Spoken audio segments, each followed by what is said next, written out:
Corona की दूसरी लहर ने पूरे देश में कोहराम मचाया हुआ है। कोरोना के एक्टिव मरीजों की संख्या 32,63,000 को भी पार कर गई। तो वहीं इस बीमारी की वजह से अभी तक 2,11,000 से ज्यादा लोग अपनी जिंदगी गंवा चुके हैं। शुक्रवार को 24 घंटे के दौरान कोरोना के 4,01,911 केस सामने आए। पहली बार कोरोना के नए केस के मामले में 4 लाख से भी ज्यादा के आंकड़े यहां दर्ज किए गए हैं। शुक्रवार को 24 घंटे में 3,521 लोगों ने कोरोना वायरस की वजह से अपनी जान गंवा दी, दम तोड़ दिया।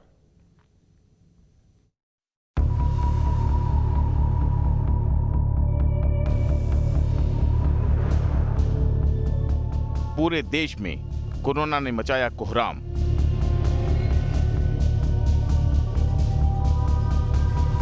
चौबीस घंटे में आए 4 लाख से ज्यादा केस।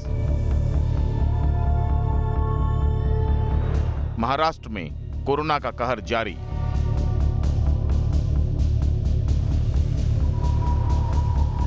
कर्नाटक में ऑल टाइम हाई पर कोरोना।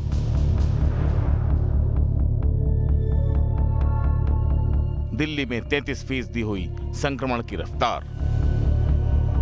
कोरोना ने पूरे देश में कोहराम मचा रखा है। इस जानलेवा बीमारी का वायरस लोगों को दिन दूनी रात चौगनी रफ्तार से संक्रमित कर रहा है। महाराष्ट्र में इस बीमारी ने कहर बरपाया हुआ है। वहीं कर्नाटक में कोरोना के संक्रमण का आंकड़ा ऑल टाइम हाई पर पहुंच गया है। इसी तरह राजधानी दिल्ली में कोरोना संक्रमण की रफ्तार बढ़कर 33% के करीब पहुंच गई है।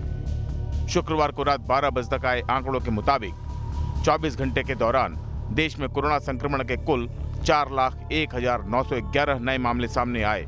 इस दौरान 3,521 लोगों की इस बीमारी ने जान ले ली। शुक्रवार को 24 घंटे के दौरान सबसे ज्यादा 62,919 नए केस महाराष्ट्र में आए, जहां इस बीमारी ने 828 लोगों की जान ले ली।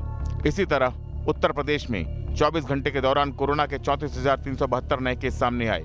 राज्य में इस दौरान 332 लोगों की जान चली गई। इसी तरह कर्नाटक में 24 घंटे के दौरान कोरोना के 48,296 नए केस सामने आए। सूबे में इस दौरान 217 लोगों की इस बीमारी के कारण जान चली गई। वहीं केरल में 24 घंटे में कोरोना के 37,199 नए केस सामने आए, जबकि 49 लोगों की इस बीमारी से जान गई। राजधानी दिल्ली में 24 घंटे के दौरान 27,047 नए केस सामने आए, जबकि 375 लोगों की इस बीमारी से मौत हो गई। कोरोना की लगातार तेज हो रही रफ्तार की वजह से देश के कई राज्यों में लॉकडाउन, वीकेंड लॉकडाउन और नाइट कर्फ्यू जैसी सख्त पाबंदियां लागू करनी पड़ी हैं। इसके बावजूद इस पर अभी तक काबू नहीं पाया जा सका है। उत्तर प्रदेश की राजधानी लखनऊ में बीती रात वीकेंड लॉकडाउन शुरू होने के बाद हर ओर सन्नाटा छाया रहा। इस हफ्ते यूपी में वीकेंड लॉकडाउन को मंगलवार की सुबह तक बढ़ा दिया गया है। यूपी की तरह ही केरल में भी वीकेंड लॉकडाउन लागू है। राज्य के कोच्चि में वीकेंड लॉकडाउन की बंदी का इस्तेमाल पूरे शहर को सैनिटाइज करने में किया जा रहा है। बीती रात शहर के ज्यादातर हिस्सों में स्वास्थ्य विभाग की टीम ने सैनिटाइजर का छिड़काव किया, ताकि कोरोना के जिम्मेदार कोविड-19 वायरस के फैलाव को रोका जा सके। कोरोना महामारी के इस दौर में समाज से कई अच्छे उदाहरण भी सामने आ रहे हैं। मुंबई के एक स्कूल टीचर ने कोरोना पीड़ित लोगों को अस्पताल पहुंचाने के लिए फ्री ऑटो रिक्शा सेवा की शुरुआत की है। दत्तात्रेय सावंत नाम के ये शिक्षक PPE किट पहनकर अपनी ऑटो रिक्शा को सैनिटाइज करने के बाद कोरोना के मरीजों को अस्पताल तक ले जाते हैं। मैं सुबह ज्ञान सागर विद्या मंदिर 20% अनुदान स्कूल में पढ़ाने का काम करता हूँ। सुबह मेरा सब्जेक्ट इंग्लिश है। 7 बजे से 12:30 बजे तक पढ़ाता हूँ। बाद में दोपहर 2 घंटा आराम करके रिक्शा चलाता हूँ।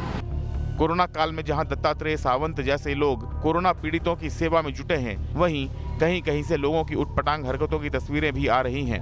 बिहार के कटिहार में एक साप्ताहिक बाजार में लोगों को सोशल डिस्टेंसिंग का पालन करने के लिए कहना पुलिस वालों पर भारी पड़ गया। रोक टोक से नाराज लोगों ने पुलिस वालों पर ही हमला कर उन्हें वहां से भगा दिया। कोरोना का संक्रमण काफी तेजी के साथ पूरे देश में फैल रहा है। इस जानलेवा बीमारी पर सरकारी कोशिशों के अलावा लोगों की खुद की सावधानी से ही काबू पाया जा सकता है। इसीलिए न्यूज नेशन की भी अपने दर्शकों से गुजारिश है कि जब तक बहुत जरूरी न हो तब तक घर से बाहर न निकलें, और अगर निकलें भी तो फेस मास्क लगाकर और कोरोना गाइडलाइंस का पालन करते हुए निकलें। Team news nation.